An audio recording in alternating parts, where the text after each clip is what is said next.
In this video, I'm going to walk through the 3 missionary journeys of the Apostle Paul and his associates, and then finally Paul's trip to Rome. I'm going to divide this video into those 4 sections then, so that you can pick and choose which ones you need to watch. Some of you might need to watch them all, or you might want to do them in bits and pieces as we go. So I will divide the video up and put a marker so that you know when to begin and end each section.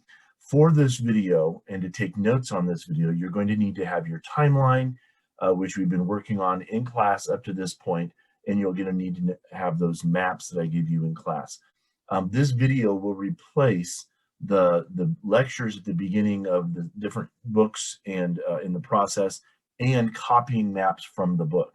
You will need to note the things on the timeline, and so you can pause the video as we go to be able to get those things on the timeline. And you will need to mark these things on the map, and so you can pause the video when I zoom into the maps so you can get that. But I will also talk through each of these events. And part of the reason I'm talking them through is so that you understand the events and you get the context of the books that we're studying.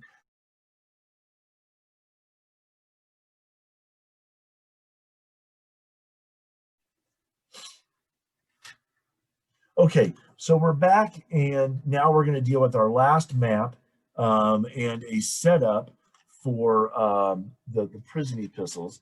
And so you're going to, out of this one, you're going to show me a map and you're going to show me a timeline when we're done with this. And so we're now in Acts chapter 21, and Paul has arrived back in Jerusalem.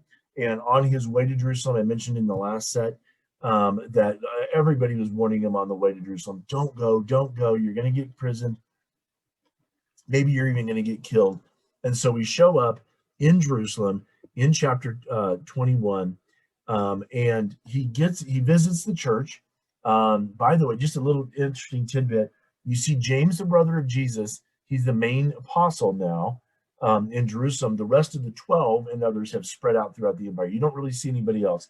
And you see the elders of the church. And so now the apostles have kind of given up local rule, and they're spreading the gospel throughout the empire, or being killed, which we'll talk about as well. So Paul does get a couple of opportunities to preach to the Jews, but in the process, and I wish I had time for this, but he makes them mad. He actually calls out the high priest, but doesn't realize he's the high priest. And in covering up for that, he creates a fight between the Pharisees and the Sadducees over the resurrection, kind of trying to cover face. I think this is an example of Paul screwing up. We know he had a strong personality, and so in order to save his life, the Roman authority there in Jerusalem arrests him, and they put him on trial. And so he spends the next couple of years. We're going to be going to the 60s here pretty soon, the early 60s, but he's going to be spending the next couple of years in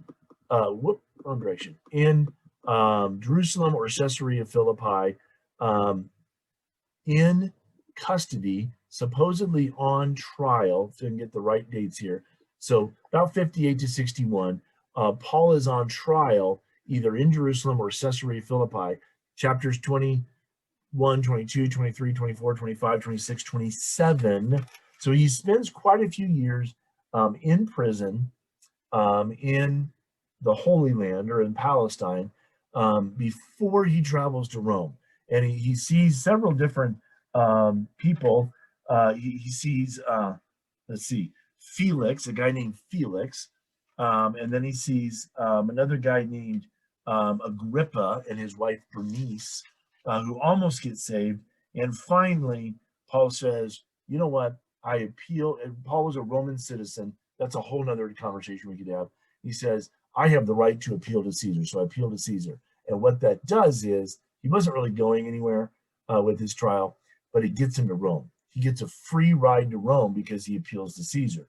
And so this is what we end up with, some of the maps and pictures here. Timeout,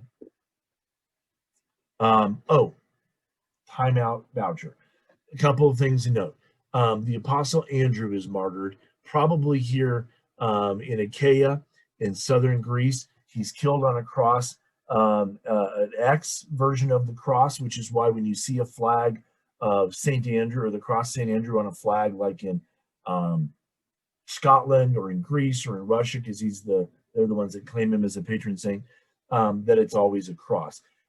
Andrew has a great story. We can't go into this, but he apparently traveled up into Russia, maybe even over into Scotland, and maybe even as far as east as India. There's legends in all those places about him. So he is killed around the year 61. Matthew is also killed. So I mentioned that the apostles aren't in Jerusalem anymore. It's because they're spreading the gospel everywhere.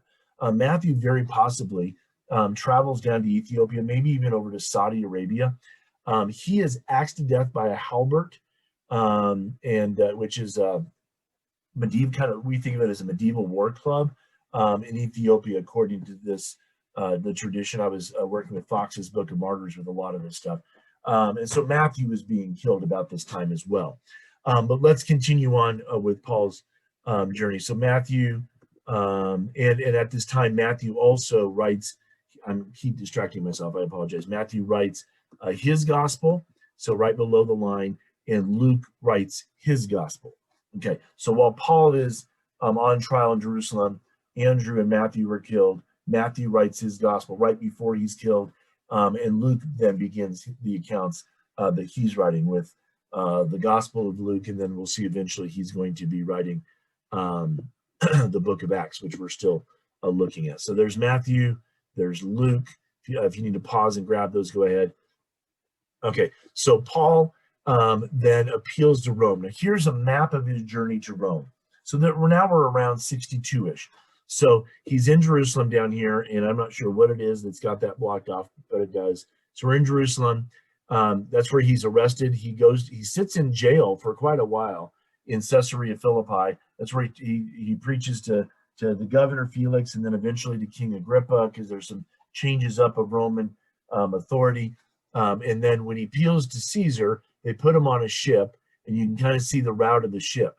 And so they bump along here. They end up in this place called Fair Haven, and there's a debate. And the captain of the ship and whoever owned the ship they were like, we've got to get our cargo, which was mostly grain, to Rome. And other people are like, you know what? This area of the Mediterranean Sea. Well, there you go, my phone. This area of the Mediterranean Sea is awful in the wintertime. We should stay here in Fair Havens because it's protected from winter. And there's a big debate, and they decide for the sake of money to go ahead and sail. So they sail out this direction. They get in a huge storm here, sail for like 15 days, having no idea where they are. Actually, they're not sailing. They're being tossed about. Paul has a vision. The Lord comes to him and says, everybody's going to survive, but you need to do this. And so he prays, and he speaks to the captain, and the captain's like, yeah, okay, whatever. And they hit the shoals, or they hit these rocks. They're all shipwrecked on this little tiny island named Malta, which is a little independent country today. An interesting story there. But anyways, everybody survives. So they're all on the beaches, and they're gathering firewood. And Paul, the great Paul the Apostle, is gathering firewood, and a snake jumps out and bites him. And they're like, oh my gosh, he's going to die right away, because apparently that kind of snake would kill you immediately, and he doesn't die. They're like, why are you not dying? Paul's like, because God's not done with me yet. So he gets a chance to preach on the island of Malta, and lots of people get saved. They get rescued. They head up to Rome, or they head up to Italy, and then the book of Acts ends here. They walk up here to Rome on the Empian Way, and actually mentions these towns. He ends up in Rome in house arrest. So he's not in a prison. He's in house arrest, which means he has to pay for his own housing. He has a Roman guard chained to him. He can't go anywhere, but he can entertain guests. And we see then from the books that he writes that he has really a prolific ministry while he's in prison or in chains for Jesus. So whether these books that we're going to start with are written while he was in Caesarea Philippi in prison, or while he's under house arrest in Rome, we call these next several books the prison epistles. We're going to get there in a second. So the map. Once you've got the key locations, Jerusalem, Caesarea Philippi, maybe you can throw in Fair Havens there. They make a decision. Malta, you can make all sorts of squiggly lines here. And then eventually Rome. scan that, take a picture, send it to me so I can give you that little grade for that. But then we're going to move on. So talking about the prison epistles. So the prison epistles are generally those books of the New Testament that were written while Paul is in prison. And so possibly as early as 58 or as late as 64, because he goes into prison in Jerusalem and then Caesarea Philippi. In the 61, he's under house arrest in Rome. So he's writing these epistles or these books while he's in prison. And so, whoops, didn't want to do that. All sorts of fun things going on here. I ask your forgiveness for that. All right, so we're actually down here below the line. We'll get some of this other stuff in just a bit. So let me zoom in down here. So Paul is in Rome, maybe even a little closer. Paul is in Rome writing these books, probably in Rome as he does this. So 61, 62, 63, 64, then he's released. And so I'm not going to talk actually about these books. I'm just going to talk about these here. So 61, 62, 63. So Paul writes a personal letter, very possibly one of his first ones. We're going to actually study it last, and there's a rhyme and a reason for that. But he writes to a guy named Philemon, who is apparently a close friend from Colossae, though we don't have a scriptural record of Paul being in Colossae. So he writes to Philemon about a guy named Onesimus. We're going to look at this when we get to the pastoral epistles. A guy that he met in jail who was a runaway slave, and Onesimus knew Paul from when Paul had visited Philemon. Then also in 61, he writes the letter to of Colossians to the people in the city of Colossae. The city of Colossae is right here on the map, if you can see my little cursor. Here's Ephesus, here's Colossae. Very possibly when Paul was in Ephesus, he took a journey out to Colossae, or Philemon came in from Colossae to Ephesus to do business. But he met this guy named Philemon.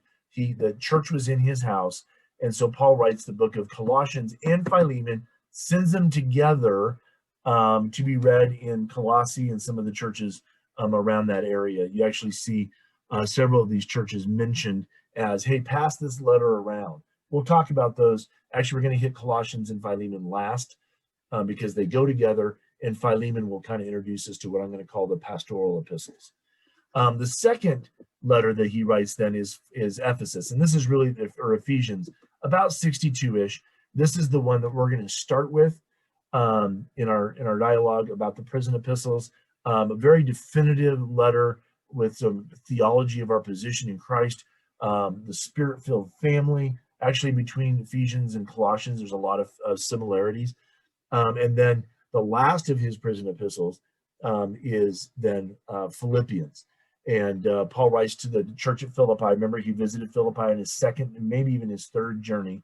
And he writes to Philippi the letter of Philippians, which we're going to look at after Ephesians, before Colossians. And we'll do some work in there probably after we get back from Thanksgiving break. So those are the letters, those are the prison epistles. Ephesians, Philippians, Colossians, and Philemon are generally considered the prison epistles because Paul wrote them from prison. I would say from house arrest. He's going to be in prison later in the 60s. I don't think we're talking about that. Now, let me get some other things that happen on these dates. In 63, very probably, John Mark, now known as Mark, writes his Gospel of Mark from Rome. Could be a little later, but he's in Rome, probably with Peter. He kind of becomes an aide or a right hand to Peter, a lot like Timothy and Titus were to Paul. And so his gospel is very much based on Peter's accounts. We talked about that back when we talked about that. Moving up here, then above the line, a couple of other things that happen of note, if I can get the program to cooperate with me here.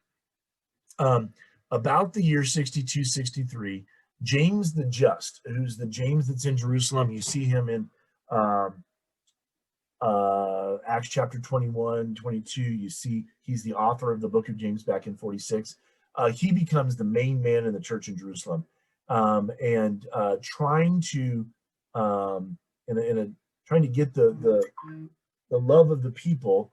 Annas, the high priest, throws him off the top of the temple, which was this very high place. Remember, Satan tempted Jesus to jump off of it. and he hits, and then they beat him to death with Fuller's Club, which was a big like mallet like thing that they would stir clothing with when they washed clothes. That's what a Fuller did, is he washed clothes. So they beat him, finished him off by beating him to death. Kind of gruesome, I realize that. Also, and I jumped through these a little bit earlier, but about this time, then we have the very famous, struggling here, the very infamous or famous fire of Rome. And so if you get on the timelines, at some point you can look at that. And it takes place here in the mid-60s. And things really begin to go south for the Christians here. And that's going to be part of our introduction to the persecution books as well. What I'm trying to get to, and you can look at this on Prezi later, and I'm having a hard time, but except for I can do this probably, is that tradition has it, or legend has it, that Nero fiddled by Rome burned. A couple things there. Christians didn't start the fire in Rome. Probably Nero did, because he wanted to clear out an area to build like the Colosseum and some other places. And so he probably started the fire, and he didn't play a fiddle because there was no such thing as a fiddle at that point in time. And so that would be an anachronism, because fiddles weren't invented for another 1,000 years after this. But anyways, whatever, just to make things interesting. So that really ends our discussion on the prison epistles. So what I need you to do is I need you to take a picture of 58 through 64 on your timeline to show me that you've gotten the martyrdoms and the events of Paul's life and the books that were written, including the Gospels. So that's a pretty good chunk of stuff. So if you can take a picture of that and send that to me if you're doing this online, then that will suffice for the grade. If you're watching this in class because I'm absent today, or I'm on quarantine again, or whatever, then the sub will take a look at your timeline on this and will mark you in the book. So there's our timeline. Thank you for watching the different segments of it. Make sure that you scan or take pictures of those things that I mentioned as we went.